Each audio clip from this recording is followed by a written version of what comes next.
Today's guest has founded several companies and is presently the CEO of Bison Trails. Joe Lallouz has been at the forefront of tech startups for years, more recently bringing his expertise to crypto. That transition has resulted in him working alongside some of the most notable leading projects in the industry, including Tezos, because nobody actually knows how to pronounce it. So I'm just going to throw that out there. Libra, Ethereum 2.0, and more. Joe, thanks so much for being here today. Scott, thanks so much for having me. Really excited to be here. And really flattered by the intro. Really appreciate it. I could have gone bigger, but yeah, maybe next time. So, I think we have a pretty diverse audience for the show. People from just superficially interested in investing and trading all the way to the fully in it for the tech crowd, which I know is probably the poll that you are a bit closer to. So I really like to start with the basics in the beginning. Can you tell us first, what are nodes and why are they important? Yeah, absolutely. And just on that note about the audience and the folks watching and listening in, one of the things that I think my co-founder and I are really good at is actually bridging the gap between really technical crowds and maybe folks that are more on the business or product development side. And one of the reasons why I'm super excited to be building a company in the blockchain and crypto space is because of that sort of that tension between really technical concepts and the sort of esoteric vibe that crypto has, and the sort of the fact that we want to get more adoption, more sort of regular day-to-day mainstream adoption in the ecosystem. So super happy to be there and bridge those gaps. And really happy to talk about it.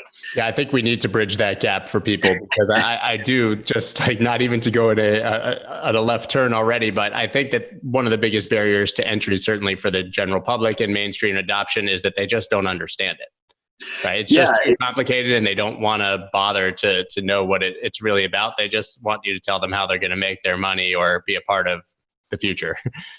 No, 100%, and that's one of the initiatives of our organization of Bison Trails, and I'll tell you a little bit what nodes are and what Bison Trails is in a second. Is Perfect. To educate. Our whole goal is to educate folks, and that's our customers, that's the market, that's our prospect customers, that's developers in the ecosystem, and so we're pretty dead set on making sure that we can bridge that gap. Perfect. But getting back to your original question, so.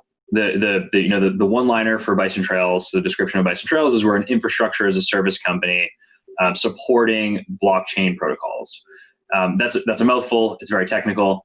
What that actually means is that we help folks that want to participate in blockchains. So companies, developers, entrepreneurs, funds, custodians, exchanges, anybody who wants to participate in a blockchain.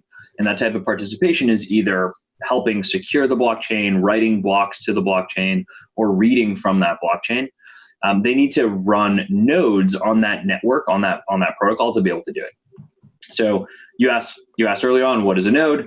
A node is simply an implementation of a computer that basically takes an implementation of a blockchain and runs that blockchain. It helps connect the different pieces. It helps read and write from a blockchain, and it is an entry point, a gateway in and out of the distributed ledger. So a blockchain is essentially a ledger that's distributed amongst lots of different folks. And the nodes are points in that blockchain, often operated by individuals or companies, that enable folks to read and write from a blockchain. And that's that, and they hold the truth. They read, write, and secure the truth. So why would a company want to participate in this? I mean, it makes a lot of sense. I understand, but like, why would a big company come to you and say, hey, I want to be a part of this, and this will benefit me how? Yeah. So a couple things that are kind of important there. The first thing is that blockchain nodes have existed for as long as blockchains have existed. There's been a shift in the market, moving from proof of work, which is the consensus mechanism for securing blockchains like Bitcoin and some of the earlier blockchains. There's been a shift in the market from proof of work to most folks are referring to alternative consensus mechanisms like proof of stake or proof of authority. And I'll kind of dig into like a little bit of the details there. It was my next question, so that's perfect. to make that a little bit clearer. So in a proof of work network like Bitcoin, you have miners that help secure the network. And this is basically just a whole bunch of computers that are without having to get into the real details of how mining works, because that can be complicated in itself. They're trying to guess and check a number to help secure the ledger. Let's just take that as a given. What happened is that the ecosystem, the blockchain ecosystem, is shifting from using proof of work as a mechanism to secure blockchains, and new blockchains are implementing things like proof of stake and proof of authority. And the shift includes the securing of those networks by the nodes on the networks themselves. So there's also nodes on Bitcoin, except for those nodes are only used to read, really just to read from the chain. Read from the chain itself. Right. And in proof of stake, these nodes are similarly used to read from the chain. However, they're also used to secure and write blocks. So if you're running a node on a proof of stake network like Tezos, Ethereum 2, Cosmos, or one of the other 30 protocols that are in the midst of coming out, like Celo or Oasis or Near, I don't want to name all of them without naming others, but right. there's really, really great people in the space that are building great protocols. If you run a node on that network, you can help validate blocks, sign blocks, secure the network itself. And so the reason why people want to do it is, one, it's part of their core competency. So they have a business competency that relies on helping secure these networks as part of the ecosystem. Those are folks like custodians, exchanges, large asset holders, funds, those kinds of folks. The other thing is that in participating in these networks, so running nodes in these networks and helping validate and sign blocks, folks also earn rewards for doing that. And so the network, the protocol itself, actually distributes inflationary rewards to folks that are running nodes on the network and helping secure it. It's a really great way to bootstrap a network if you want lots of people to help secure the network, because the more nodes you have securing the network, the more secure that network is, the less likely it is to be able to be taken over or hijacked.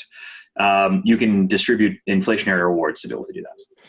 It's interesting. I've heard a lot of people discuss Tezos in particular as sort of, I don't want to paint it in a negative light, because I think it's actually a relatively incredible system, but a bit of a Ponzi scheme in the trader community, because basically the price can only go up as a result of the structure of the staking.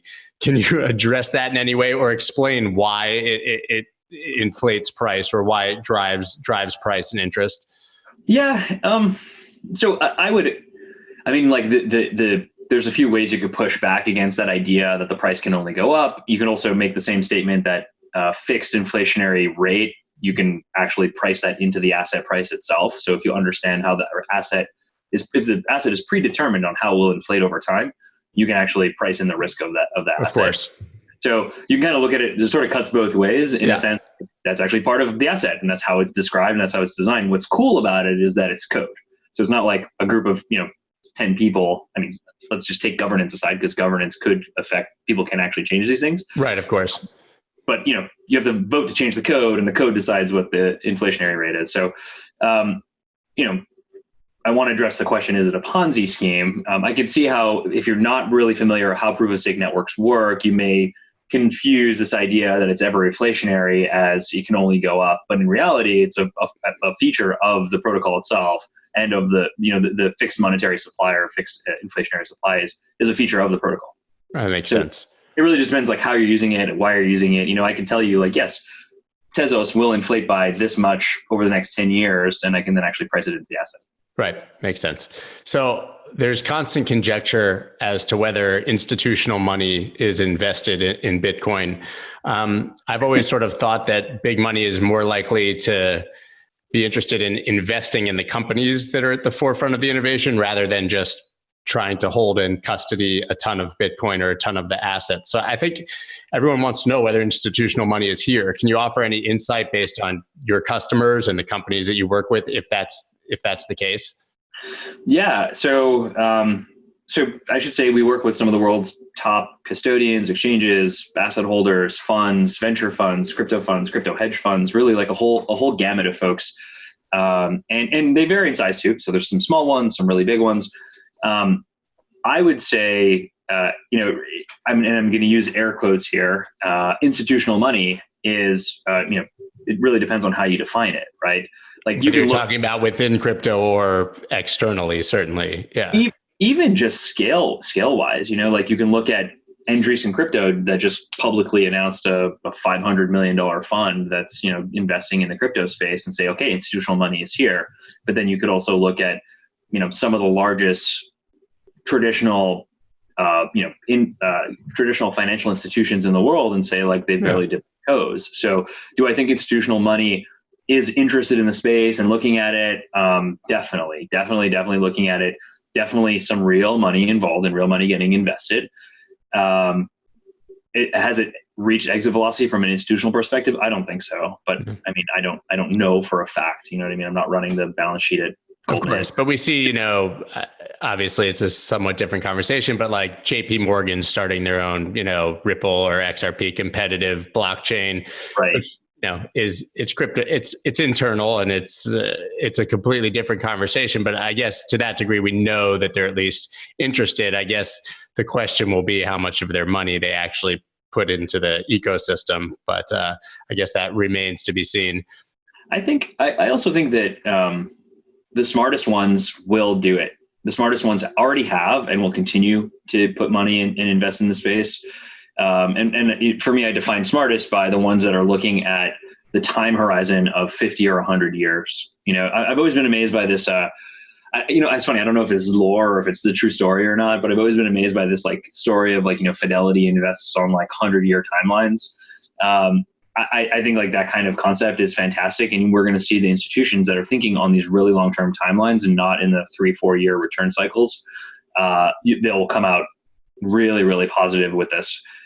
Because, there's lots of folks that believe that things like decentralized finance and crypto will completely displace the financial and banking system that we see today. And, if that's true, the folks that have been in it early and are investing that capital early, investing in the products and services and the experiments, they're the ones that are going to fare out really, really well down the road. So there are people who think that. Do you think that that's the case? Do you think that DeFi is the future of finance? Yeah, I do. I think that the incarnation of DeFi that we see today is experimental, and that the version of DeFi that we will see that is the future of finance is not the version of DeFi that we see today. It will become way more mature. There will be better infrastructure. There'll be better security, more robust products and services that are built on top of it to both address individuals as well as institutional needs. But I do think that it is the future of finance. I think that decentralized finance will significantly disrupt the financial ecosystem. Yeah, I tend to agree. So we've kind of got the basics here, why people would want to run a node and what it is. So how does Bison Trails specifically solve the node problem for an individual? Like what are you offering? Yeah. What barriers to entry are you eliminating? Those things. Yeah. So the easiest way to describe this is we make it incredibly easy for folks to run highly secure nodes or computers on these different protocols. If you're a builder in the space, that's actually a very difficult task to do. So my co-founder and I have been entrepreneurs for a really long time. In particular, we're both technical. We're software engineers. We've been building products and services this is going to sound crazy. We've been building products and services for almost 18 years together. This is the... They didn't have computers 18 years ago. That's crazy. You should see the ones we were building on. Believe me, I had a Commodore 64 in the 80s. I know all about it. The funny thing is, hopefully the sarcasm translates to those who aren't looking at my face on video. Yeah, no, it's real. We've been building for a really long time. We built a number of startups in the past, technical startups. We tend to focus on solving technical problems. And we're builders. We build first. Every time we we work on a company, we always build the first version of everything we've done ourselves, build the software ourselves. And when we got into the crypto space, when we started getting involved in the blockchain and crypto space, which I should say, really, this is odd, but actually happened more as an investor first than as a builder, because we were sort of on the tail end of our exiting our last company. We said to ourselves, let's build a few different products and services and see what it's like to build in the crypto and blockchain space, and could not get past this idea that the infrastructure component was incredibly immature. And so in sort of like Web 2.0 or in non-crypto, non-blockchain ecosystems, there's a tremendous amount of tooling and a tremendous amount of infrastructure products and services you can use so that you can focus on the thing that you do best. So let's say we were like, at one point we tried to build a wallet, and building a wallet means you actually have to build every single thing from the protocol level all the way up to the user experience of the wallet. Yeah. It's kind of like if I said to you, like, go build Gmail, here's the SMTP protocol. You'd be like, where do I start, right? There's probably 600 products and services and stacked layers in between in that stack.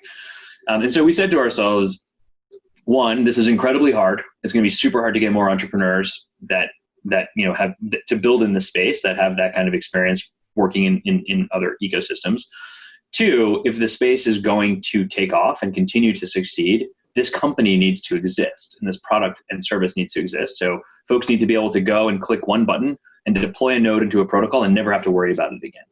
Right. That wasn't the case before Bison Trails existed. You'd have to go and read a whole bunch of GitHub documentation and trial and error, and you'd spin up an Ethereum node, and it would take a week to sync, and then it would 20 minutes later, and it was an absolute disaster. And right now, Bison Trails, you can literally click it, 2 seconds, you have your Ethereum node, you never have to think about it again. So whether you're a massive engineering organization, you don't want to have to spend the time and resources it takes to add new protocols or support the protocols you exist, or you're just an entrepreneur, kicking it and you want to try and build a new product or service, you can just do that really, really quickly. So that was really the gist of it. And that's what we do. It's, like I said, it's a very technical company. So it's, solving a pretty technical problem. But the cool thing about it is that it's this intersection of technology as well as these, the sort of like financial products, because the protocols themselves, by running nodes in the network, you help secure the network and you receive rewards for doing that. So we have plenty of folks that are funds, and they're really interested in participating in things like staking and proof of stake and governance. So it's basically a fix it and forget it solution to something extremely complicated, and the person doesn't have to understand it at all. They just need to know why they want to do it and that you're going to handle it for them. That's the idea. Which is interesting. I've tried before, and I'm not a particularly technical person, but running a node is extremely complicated, and few and far between the people who will be able to figure it out and then actually stick with it on their own, if they even have figured it out. So even, honestly, even technical teams, so not just technical people, but technical teams that know how to do it, think it sucks. It's not an enjoyable experience. It's hard. Thinking about the security vectors and the risks associated with that security, making sure that it's always up, making sure you can always connect to it. It's just another variable that folks that are building products and services don't want to have to deal with. Well, let's talk about security. So what are the issues if you're an individual running a node? Everybody is superficially, obviously, aware of the risk of hacking, but usually it's like, how are they going to SIM swap me, steal my Bitcoin, hack my computer? But I think you're taking it to a whole other level when you're talking about running a node. So what are you talking about when you're talking about security? Yeah. So most of the time when we're talking about security, specifically around a node, it's this idea of surface area of attack on that node itself. And you can think of that from the perspective of the protocol, so the blockchain itself, or you can think about it from the perspective of the operator of that node. So me as an operator, I would like to make sure that my node is up and running 24/7. It's distributed around the world in the sense that it has redundancy. So if there's an issue on the East Coast of the United States, that my node doesn't go down, that it can easily and seamlessly move to Singapore, for instance. And I can still connect to it, even though now it's physically located in Singapore. So it's sort of dissociating the concept of a node from the physical elements of a node. So we think about that from a security perspective. We also think about as an operator, you think about it as like, how do I make sure that no one else has access to it? How do I make sure that it's never going to go down, and that it's has the redundancy and availability that I need for my services? And then the third piece is, and this is pretty unique to proof of stake protocols, so things like Cosmos and Tezos, is that really, if you are a node operator in one of these networks, you're incentivized to be a good actor, in the sense that the protocol inflates and issues rewards for signing blocks and validating. You make more money for behaving well. You make more money for behaving well, but in some of them, you're actually penalized for behaving poorly. And that's where security really, really comes into play. Because if, let's just say, I don't like you for whatever reason, you're a competitor, you're someone I don't enjoy spending time with, whatever it is. Take it easy on me, man. Come on. Act maliciously against your node and actually lose you money. So there's this concept of flashing, where if you act poorly, and we can maybe get into the details of what it means to stake and sort of bonding, but basically in a proof of stake network, you put a monetary value or economic value behind your node, and that is directly correlated to how often you're helping validate or secure the network. So, if I have 1/10 of the Tezos in the Tezos network, I will most likely, and this is probabilistic, I will most likely sign or validate 1/10 of the blocks in Tezos, and I will receive 1/10 of the rewards for doing that. And so what can happen is that if you behave poorly, let's say you sign the wrong block or you sign a block twice, which is really, really bad, it confuses the whole network. So you're disincentivized to do that. And they have these concepts called slashing, where the protocol itself will then take part of your stake, the economic value that's behind your node, and remove 3% of it or 5% of it. And sometimes that goes to a developer fund. Sometimes it gets burned entirely, doesn't exist anymore. It really depends on the protocol itself. So you want to make sure that if you're running a node, you better be doing it really securely, really well, that it's available, that you're not going to sign 2 blocks, you're not going to, you're not going to mess this up, especially if you're, for instance, a fiduciary or a fund manager, and you're doing this on behalf of other people's money, not just your own money. Your own economic value. So that's kind of where the sort of operator security comes into play. So when you talk about bad acting, it's less malicious necessarily sometimes than accidental or just sheerly incompetence. So like an individual who runs a node, is doing it for the first time, doesn't really understand what they're doing, makes a mistake. And that's what you're preventing to some degree, right? You're making sure that that doesn't happen because you're running them all collectively. So the cool thing about it is, one, we guarantee that it doesn't happen, and that's part of our products and service. So for folks that use Bison Trails, we actually guarantee things like rewards, and we guarantee against things like downtime and slashing, which is fantastic. From a user perspective, people are very happy about that because that's what we do. It's our bread and butter. We do it really, really well, and we do it better than anybody else. So we're excited about that. But I will just highlight, protocols are designed in a way to be somewhat forgiving. So yes, it's not necessarily malicious. If you're a malicious actor, like, for sure, that ends up having serious economic value, economic loss associated with it. But they're also designed in a way that, like, a small blip can be somewhat tolerated. So, if like you're running a node for the first time, you've never done it before, you're doing it by yourself, and you have like an hour of downtime, most of the time there isn't even a penalty associated with that. It's just like, try and get back up. If that ends up being, 3 weeks, then you'll probably see some kind of penalty. And the reason for this is because there's a certain sense of community and reliance on each other, right? It's I actually need your node to do the right thing. Otherwise, my node can't do the right thing. And so it makes sense that, you're sort of penalized for doing the wrong thing because you can really mess up the rest of us. I mean, at the core, these are very passionate and committed communities more than anything else, correct? I mean, if you put in all the work and the effort to actually do this, you want everyone to succeed together. I think that's one of the biggest selling points for proof of stake, and one of the things that really draws people to it. Is that accurate? Yeah, absolutely. I mean, like, we've seen these communities just they're super passionate. They do things that I think are incredible, that are pretty unscalable. I'm very proud that myself, my co-founder, our team over time have become pretty active community members. We do things like help with the open source protocols themselves and contributing code. We contribute advice, and we contribute cross ecosystem advice. Like, hey, this protocol is thinking about this. Like, what do you think about these things? We also do things like help with governance, and Libra is a good example. Like, I'm on the technical steering committee of Libra. And, let's go there. Libra Association, and we help govern that association as well. So, we do a lot of stuff there, and really, really passionate communities doing stuff that's like incredible and unscalable. So you're 100% right. And they rely on each other. So let's talk about Libra, because I don't think there's a more polarizing or interesting topic, I think, in the space in general. And it's funny because it was such big news when it happened, and then there were the congressional hearings, and then it sort of seemed to disappear from the forefront, like anything in the modern news cycle, of course. I mean, an asteroid could hit the Earth and the news cycle would pass it by tomorrow. Right. But, first of all, why did you get involved in Libra in the first place? What is your belief that Facebook is the person is the company to do this, and where are they at now? Yeah. So I should just caveat this with, I'm not an official spokesperson on the Libra Association. As a member, I'm very happy to speak on the things that I know, but I'm also just speaking from my our perspective and my perspective on this. And I've also I'm pretty transparent and open about like why we're interested in this and why we got involved. First and foremost, I think Libra is an incredible feat for the blockchain and crypto space, regardless of your position on Facebook or your position on decentralization or centralization.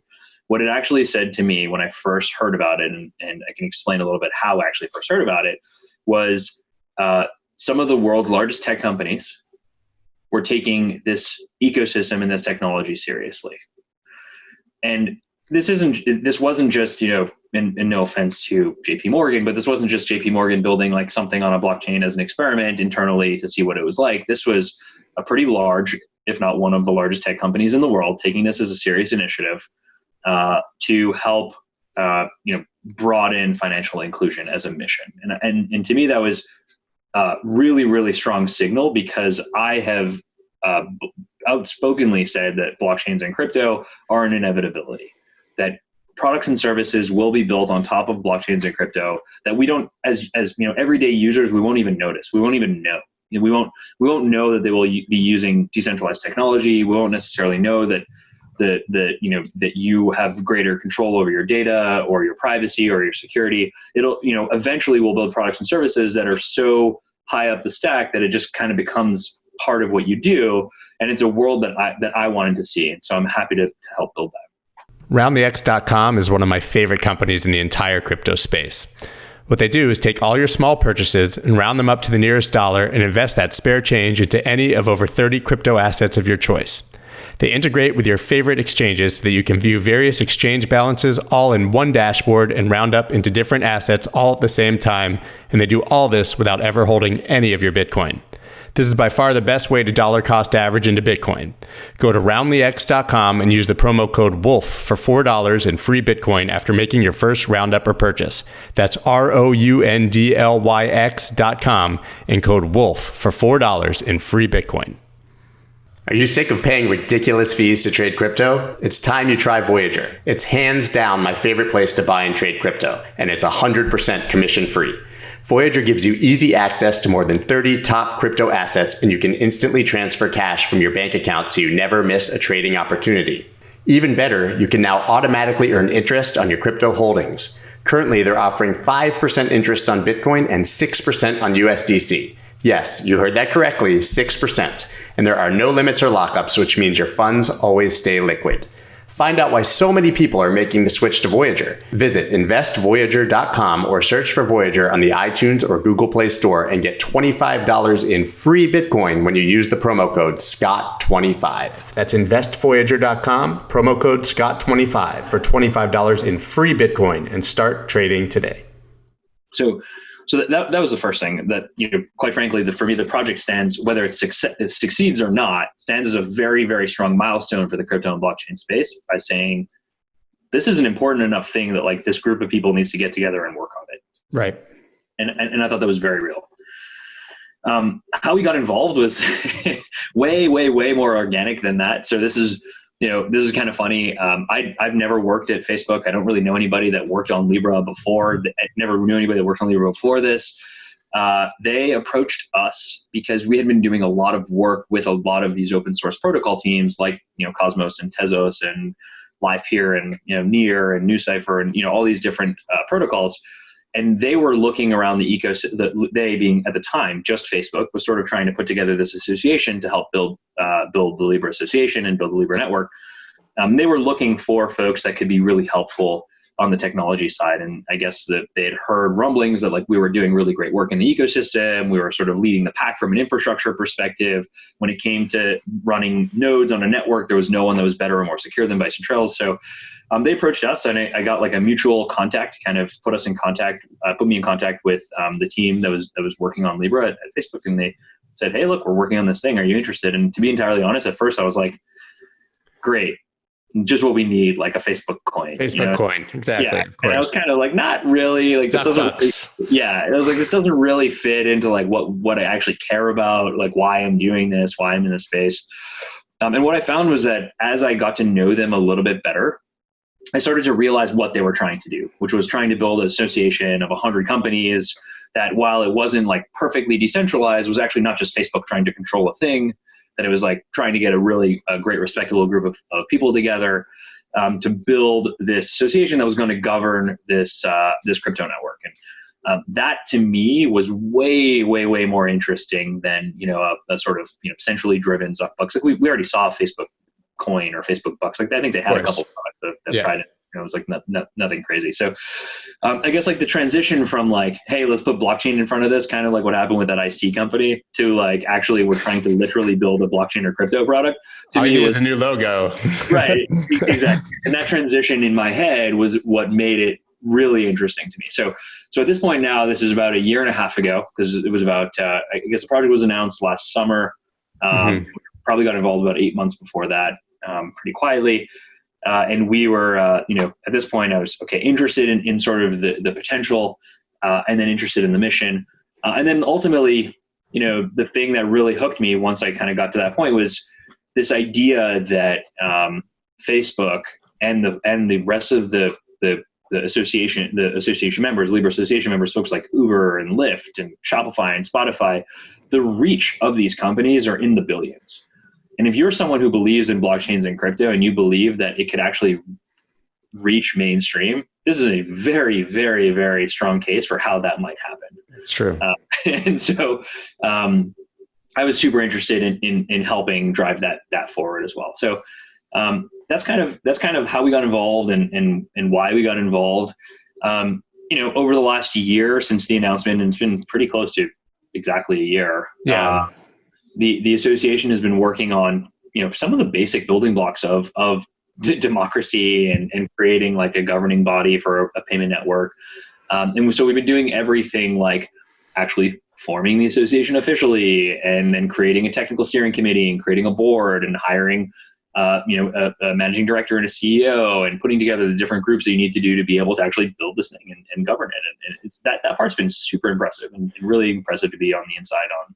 I don't think people realize then. So it was more when it was announced and even discussed and became international news, it was still just kind of an idea.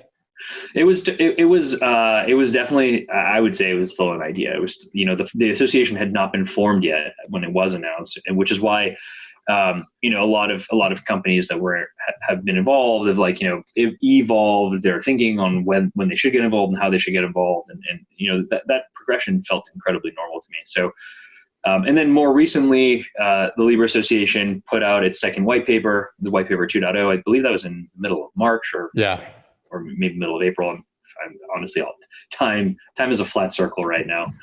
It's ridiculous. Yeah, it's ridiculous. Yeah, and that highlighted a lot of the sort of progression in the thinking of the Libre Association and Libre Network, and highlighted. The bee in my house. I actually didn't know nobody's going to hear it, but I saw that fly by your face on the screen, which is. What was I going to say? Oh yeah, that white paper highlighted some of the work that the Libre Association has been doing with regulators around the world, and sort of some of the changes that we wanted to make to the Libre network to reflect the conversations we've been having with regulators and sort of the back and forth. And so, the project is moving along, which is great. I'm super excited to say that it's moving along really, really well. The technology is phenomenal. As someone who's heavily involved in the tech side, as a member of the technical steering committee, it's super, super cool to see that technology move forward, because I think it's actually very helpful for the blockchain and crypto space as a whole. Do you fear as a part of the project that, obviously we've already seen the resistance, but that, the governments will see it as a threat to their own currency? Obviously there's been the theory that, it could replace the dollar as the world's, global currency. I don't necessarily see that happening. And then we also know, obviously, that they're testing a digital euro, digital currency in China. So it seems like, at least the perception is this company, which you've explained it's not really the case. It's hundreds of companies, but, has come and said, we're going to replace all of your money, and make a more powerful and global form of money than any individual company has. That's a huge threat to the United States, certainly. Yeah, I think so.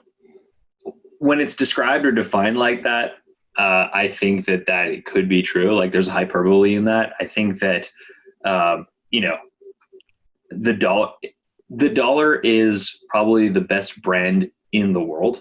Yeah, and the only true safe haven asset, and that's not changing. But yeah, I'm not even talking about currency brands. I'm just talking about period. Brand. Yeah. Period. Like the best brand in the world is probably the dollar, and so to displace that brand would be incredibly, incredibly, incredibly difficult. I think more likely what we see is complementary systems that help move things like cross-border payments and remittances be smoother and easier and faster, including things like the dollar in it. And so the white paper 2.0 included multiple currencies within the Libre network. So things like Libre USD and Libre EUR, and sort of embracing the idea that like the dollar isn't going anywhere and that Libre wants to be complementary to it and not looking to like replace it and threaten the United States or threaten the Eurozone. And I think that was, that's been a good change for the Libre project as a whole. I also think it makes it way, way more likely that it will be successful. Of course. Because people understand what a dollar is, people understand what a euro is. And so, getting back to like almost the first thing we talked about in this conversation, like one of the hardest things that we all have as people in crypto and blockchain is education and helping people understand. And so if we take steps to make it easier for people to understand what the hell is going on, they're more likely to use it, more likely to adopt it. So do I actually believe that it's like a threat to the United States and a threat to like sovereign nations? No, I don't. I think it's going to be a really great complement. Yeah. Help move things faster and easier and make it easier to move money around. Yeah, I agree that it's obviously hyperbole. You hear it, that's the knee-jerk reaction, I think, certainly from people in the space. So that said, I think that's pretty clear on how it affects national currencies in general. What do you think Libre's effect would be on Bitcoin itself? Fantastic. Amazing. Are you kidding? So, okay, just getting back to like the other, like you can say you could replace anything with the dollar and that would be a threat in the United States. Like if I just said like, hey, let's use seashells again, and use seashells as a currency, like that would be a threat to the United States, but you actually have to be able to do that. And what I'm trying to say is that the dollar is a really strong brand. It's hard to do. I think that Libre is fantastic. It would be fantastic for the entire crypto space, including Bitcoin. I think that it creates additional on and off ramps, better understanding, better education around the value of Bitcoin, the value of crypto as a whole. I think that they will complement each other. I don't think it's competitive in the way that it's being described. Similar, and I know there's lots of people that are completely obsessed with Bitcoin and think it's the only thing that should exist. And there's people that feel the same way about Ethereum and other networks. You sort of have these really great, passionate communities. And I think those are great, but I'm personally not one of those people. I actually think that they all need to interplay, and some will be successful and some will not. I'm not saying that all protocols will exist forever, but I think that if we live in a world where only Bitcoin exists 10 years from now, then the crypto and blockchain space will have probably failed. I agree. Yeah. And so there needs to be more. There needs to be more protocols. They need to continue to grow. And this is more about how do we continue to grow the entire ecosystem as opposed to like, is Libre taking market share from Bitcoin? I don't view it that way. I view it as Libre's existence helps bolster Bitcoin and vice versa. I mean, even at the most basic level of a billion people opening a digital wallet and understanding what that is and transacting with it should open the door to the entire crypto space. If you eliminated everything else you said, that one simple thing, as you said, the education and awareness, and getting past the sort of tech backend and complications that people see with it and aren't interested, which is interesting. And you said something about this before, and it was something that I wanted to ask you about. Do you think that there ever will be a point when, retail and institutions worry less about how the blockchain itself works and more about just accepting and using it? For example, like nobody asks how email works. Nobody asks how a credit card works. Nobody asks how a cell phone works. They just use it, right? We don't worry about the inner workings of the internet. We just go on the internet and and they've made it incredibly simple to do that for any person. So when do we get to that point with blockchain and all of these things that are being built on it? Yeah. Okay. So to save myself from making a prediction about when this actually happens. We love predictions. We'll hold you to it. I'm going to mark this down. Yeah. For sure, we get to that point. Right. That's how mass adoption happens, right? I remember at some point, and this isn't the answer, but at one point, someone that I knew asked me, it was funny. We were actually standing in a coffee shop. I can't remember exactly where we were standing. I remember this distinctly. We were in a coffee shop. We had just ordered coffee, and my friend was asking me like, but I don't understand, like, how do I pay for something with a Bitcoin? Like, I can't pay for something with a Bitcoin. And I like literally leaned in to pay for the coffee and like tapped my credit card on the receptacle. And I was like, well, do you know how that thing works? And they were like, no. And I was like, so you don't need to know. Exactly. Right. It's like, it's like, leave that part to like the technical folks that are building the layers of the infrastructure stack to understand those pieces. And eventually you end up with a credit card that you can tap on a thing and it's a secure network. And we are there with that. I mean, there are plenty now of very interesting debit cards and credit cards, that's happening. Yeah. So there's companies that are interweaving existing systems that we already know, trying to bridge that gap. So, you could have like an account with a challenger bank that holds fiat in it, but you also have a Bitcoin balance and they're using the Visa network, but they're probably not actually using Bitcoin to make that payment. They're using cash, but on the back end swapping Same for to Bitcoin you, cash. right? You don't matter. You don't matter. It doesn't matter to you. You don't know the difference. And I think we're going to continue to see companies build those abstraction layers over time. And so to answer your question more pointedly, like, when does that actually happen? It's already happening. It's just a matter of how broad that's happening, how much trust folks have in the crypto assets themselves, what kind of utility they're getting out of the crypto assets. I think that the undeniable fact about the blockchain and crypto space, regardless of adoption or success, is the pace of innovation. We've seen experimentation in things like in things like decentralized finance at a pace that has taken hundreds of years in centralized finance, like lending platforms. Just the sheer concept of there being $1 billion locked up in decentralized finance lending platforms, which is actually old news, right, is insane to me. It means that we went from this didn't exist 2 years ago, right? This didn't exist 2 years ago to now there's $1 billion that people have locked up, saying I want to create loans and earn interest on this in this new asset class. That's the pace at which that's happening. It's speeding up. That's the thing. It's not slowing down. It's not staying stagnant. It's speeding up. And so I don't know when we end up in a perfect world where no one knows that the blockchain's running everything. I don't know when that happens, but what I do know is that the pace of innovation in this space is it's even on the inside, it's impossible to keep up with everything. It's super hard. So you touched earlier on, I guess, the beginnings of your story and how you got here, but I would love to hear the story of how you started and sold a company to Etsy and then how, I guess, in concert with that, whether you were already interested in blockchain, how you actually got interested in crypto and blockchain, I guess what your Bitcoin story is and sort of just your timeline to getting here.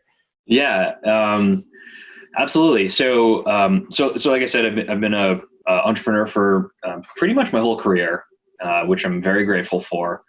I've had a couple of successes from an entrepreneurship perspective, but had learned a lot of really hard lessons along the way, really valuable lessons along the way. My co-founder and I like to joke that we've built 3 companies, but failed at 25 other ones. Right. Just honestly, probably not a hyperbolic characterization. There was probably 25 companies we didn't actually build into companies, that they were ideas or projects that never actually happened. Right. And our my Bitcoin story is kind of nerdy. The truth is, it's actually, it sort of fits. It makes a lot of sense. A Bitcoin story is inherently nerdy. It sort of makes a lot of sense. My co-founder and I were working on this other company back in 2011 or 2012. And my first interaction with Bitcoin, and there's been a few since, and I can kind of milestone them out because, they're not all long stories. But the first interaction I had with Bitcoin was there was this engineer that was working with us on this company, and he had left the company, and a few months later, we had found these really long-running processes on these computers, these servers that we had, because we had our own servers. This was before even people had made a huge jump to AWS. It was the beginning, it wasn't pre-AWS, but not every company was AWS yet. And we were thinking about it, and we were looking at our computers, and it turns out that he had been running Bitcoin miners on these computers even well after he had left the company. And we always have a good Genius. laugh about it. Yeah, we always have a good laugh about it. We're like, I wonder if he's like sitting on a beach somewhere. I mean, he has to be. If it was 2011, man, Yeah, or he just as likely he doesn't have the keys and lost them. Yeah, blew it all. That's the real story of most people, right? So, okay, so you became familiar with it in a very interesting way. So then how did it evolve from there?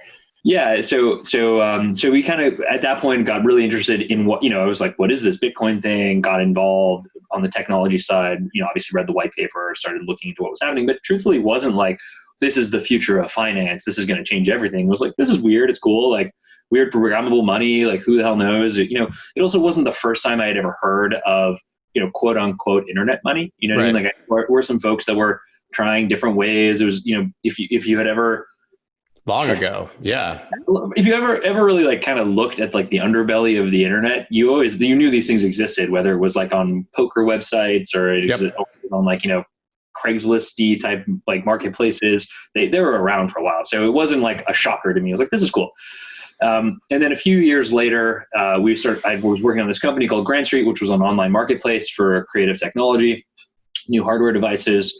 And we had worked with this company that was trying to do Bitcoin payments. This was like kind of our next foray. And we were actually integrated Bitcoin into our marketplace. So folks could buy and sell using Bitcoin, which was pretty cool. At the time, there was still a decent amount of fraud and it was kind of a headache to deal with. So we ultimately ended up like removing it. This was, around 2013. So kind of got involved there. But at that stage, that's when I was like, this is incredibly cool. At that point, I was like, this is going to be the future, and started doing all the nerdy stuff that nerds do when they like think something is the future, which is like, we're spending way more time than they should be reading about it, talking to people about it, evangelizing it, and then doing stuff like dollar cost averaging into Bitcoin. Yeah, straight down the rabbit hole. Exactly. Like head first, like get me into the rabbit hole. And and then definitely had my doubts. I definitely would not characterize myself as like a true believer forever. I have to be honest, like I sold Bitcoin at amounts that were lower than I would like to, than I'm proud of.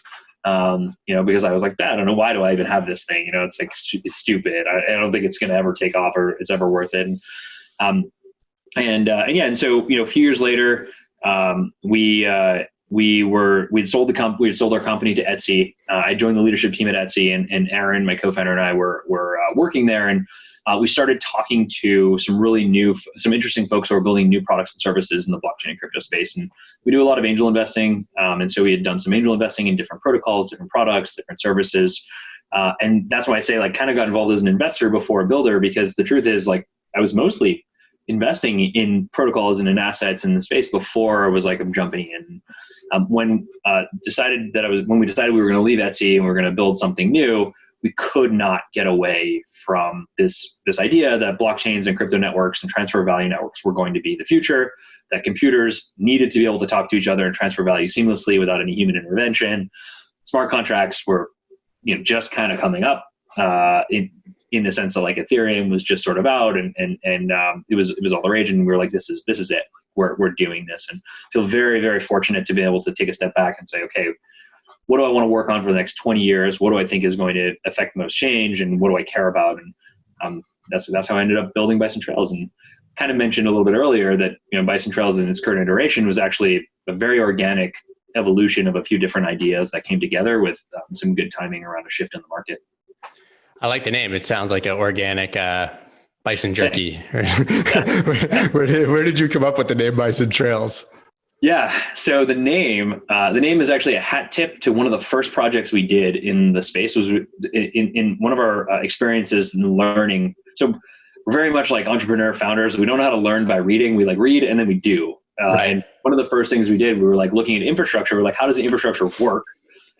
Oh, it's mining. Let's build a mine. And so we actually built a mine, which ended up being pretty big for two people, but small by Bitmain standards. Yeah. So to speak. But we built a mine, and in building a mine, you realize there's three things you need: really inexpensive hardware, really inexpensive power, and then kind of somewhere where the climate is temperate and out of the way, and you're sort of out of the way.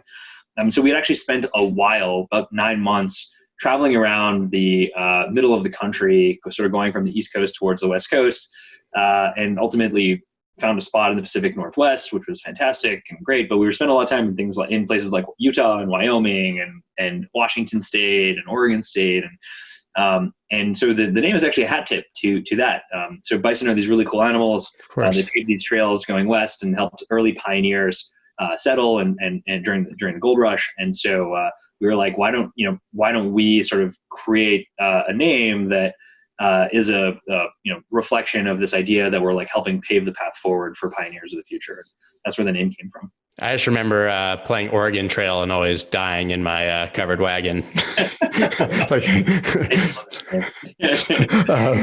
It reminds me of that for some reason. So of all these projects you're working on, all the protocols, I had a talk on here with a gentleman named Ed Felton, who is the deputy CTO of the United States and is working actively in the space. And he kind of interestingly said that, Ethereum was very clunky and very slow at this point. It was like building all these $1 billion things on like $100 computer that was, somewhere. So we know that Ethereum obviously has 2.0 coming, but what protocols and what blockchains are you the most excited about? And do you think that might, win this battle? Because as you've touched on, there's no way they all survive, right? I mean, these are small businesses that are competing for the same, same purpose.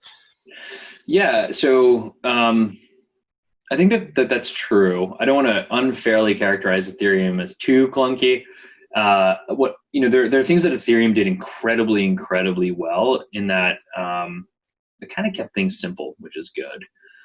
But in realizing that, in trying to scale some of the products and services built on top of Ethereum and smart contracts, folks have realized that there's some improvements that could have been made to that protocol itself. And so I don't, we as a company, we're a protocol agnostic company in a sense that we don't necessarily, I don't think we necessarily believe like this one is better than that one. Right. It's really like what we're seeing is an explosion of innovation across a few different facets. So things like scalability, things like transaction speed, things like security. There are different protocol teams that are focused on different pieces. So you have like a protocol like Near, for instance, which Bison Trails just announced we're supporting their mainnet launch and helping them deploy and orchestrate that network, which we're really excited about. And people have characterized it as like an Ethereum killer. Right. Incredible technical team. But they characterize everything as an Ethereum killer. Right. I think there's a world where they coexist. Right. I think there's a world where, similar to how I don't believe that Ethereum is going to kill Bitcoin. They're solving different types of problems. And if you wanted something that needed sharding, for instance, which is a form of, not to get too technical, but it's a form of like splitting up the network into different pieces so that it can transact faster. If you wanted to do something that that enabled that kind of quicker transacting, you would probably build it on something like Near. Right. And if you wanted to, potentially do something that's a little bit more simple, you might do it on Ethereum. And then there'll be products and services that help bridge those things together. Now, where I do think there's competition, and not to be too political about this, because I'm basically saying like I think there's a room for all of them, but maybe to be a little bit more pointed in this, I do think that there's a few folks that are trying to solve the same problem in different ways. So there's 2 or 3 protocols that are trying to solve sharding, or 2 or 3 protocols that are ignoring sharding and working on like using much higher power computers and focus on transaction speeds. And I think they will compete probably for utility and for market share. And honestly, it's a hard battle, right? You're battling for the hearts and minds of these communities, and developers are fickle, and they want to use the best and the fastest thing, and those things evolve. And so, the communities have to evolve with them. All that being said, things like HTTP or SMTP, which are powering the internet today, and email, those still exist. HTTP was invented a long time ago. Yeah. It's like, it's true. So there's some really great ones coming out. And what is the Blockchain Alliance? I know that you're a part of it, and I think that people are probably generally unaware of it and its importance. I know that's a total pivot, but it's something that I know that you're passionate about. Yeah. So there's the Proof of Stake Alliance, which is it's essentially a trade group that was formed by a few different major companies in the space. So Bison Trails and Coinbase and a few other sort of major players in the space came together to basically help shape how the blockchains in general, proof of stake blockchains and proof of stake in general, is treated by different government agencies and regulators. So One of the things about being in an ecosystem where the technology is advancing at a pace that's almost hard to keep up with, even when you're in it, is trying to stay on top of it when you're not in it, and you're sort of just trying to pay attention as a regulator or as someone who's running the tax department or someone who's running the SEC. And so the group is focused on helping engaging with the different government agencies and helping regulators understand what's going on, why it's going on that way, why it's important, what are areas that we want to work together, and how they should be treating different protocols, different assets, different type of activity, all in this idea of being open, transparent, and promoting education. And so I've said it probably a couple times now, like one of the things I think is most important is that we educate everyone on the space, and that includes the governments of the jurisdictions that we live in and work in. So are you actually enacting policy or helping enact policy? Or are you guys more consultants so that, literally just so they can even understand the underlying topics? Anytime something crypto related or blockchain related comes in front of the Senate or Congress, it's like a literal circus. It's old guys who have no understanding of any of it, who throw out these complete ridiculous ideas. And it's just clear there's very little understanding in government, at least at the top levels, of any of this. So are you guys basically just like their kindergarten teachers for blockchain? We're like trying our best to make the information and the ideas accessible, because in all fairness, okay, so I agree with you that it's really is like there's a lot of information that's lost and a lot of the details are lost. But quite frankly, like even as a very technical person getting involved in the blockchain space, I was lost the first 6 months. And when anybody asks me, like, how do you get involved? I'm like, honestly, the best thing you could do right now is just go spend the next 3 months reading, like ask a lot of questions, ask questions that you think sound dumb, but trust me, they're not dumb because somebody at some point had to ask that question. And there's a bunch of at the end of the day, it's like, there's a lot of academics and PhDs that are, we're basically building applied computer science, so it's like really pushing the forefront. So in the defense of like the government agencies, like it's a hard thing to understand. Yeah. But to your point, 100%, like we're basically trying to like simplify things and say like, okay, this is how this works. This is why this works this way. This is why we want this innovation to stay in the United States, because some of the best minds are working on it. And we're really excited about these things. There's a lot that we're doing to help educate folks. That makes sense. So what can we look forward to in the future from you and from Bison Trails? Obviously, we understand what you're doing now, but what's the grand vision if this all comes to fruition and goes as planned? Yeah. So, for us, it's really about helping grow the ecosystem, helping, democratize access to these new protocols, these new blockchains, and, helping hasten the pace of innovation. So making it easier for new people to come in and build products and services. So when you're eventually using that app and it has, Libra LUSD or Libre USD built into it, or it has, some kind of lending element built into it, or you're just simply, tapping to pay for your coffee. We want Bison Trails to be a key part of that infrastructure layer, so that we're helping power and secure those networks. That's what's in store for us. So it's really just about continuing to grow the ecosystem. Well, hopefully when I go to buy a cup of coffee with Bitcoin, I won't get taxed like 7 times for the transactions as they have it structured. And you guys can, as a part of the Blockchain Alliance, can go help enact some new policy on the tax regulations. Every time someone says like buy a cup of coffee with Bitcoin, I laugh, because that ironically would have been more realistic in like 2016 or 2017 before they even paid attention. Now it's like, if I buy coffee, I've sold Bitcoin, I need to record that and keep. So I don't even know if there's a question in here. It just jumps out at me every time someone says it. I guess how do we get to a point where we can use it without any of this interference? It's very. Yeah, no, you're 100% right. And that comes, we're in this gawky teenager stage, preteen stage, where it's like, it's not an infant anymore, but it's definitely not a mature adult. And so it's like kind of got big hands and like big ears, but like we haven't figured out like what it is yet. And they're funny. They're funny waters to navigate. Yeah, makes sense. So where can people follow you after this, keep up with what you're doing personally and what the company is doing?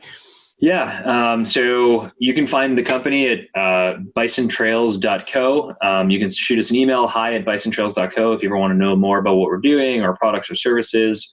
You can obviously check us out on the internet, as well as on Twitter. It's @BisonTrails, and I'm @Joe Lallouz. Good luck with everyone spelling that. Don't worry, it'll be written in the description. So, well, man, thank you so much for taking the time to do this. I think that clarified probably a lot of complicated concepts for people. And hopefully, with time, what you're doing will become interesting not only to the big guys, but to the little guys as well. And that some guy like me at home will be able to also push a button and run a node without that complicated process and understanding. Yeah, we're getting there now. So we'd love that. And honestly, thanks so much for having me on the show, Scott. It's really, really great to be here. Of course, my pleasure. I'm sure we'll speak soon. Let's go.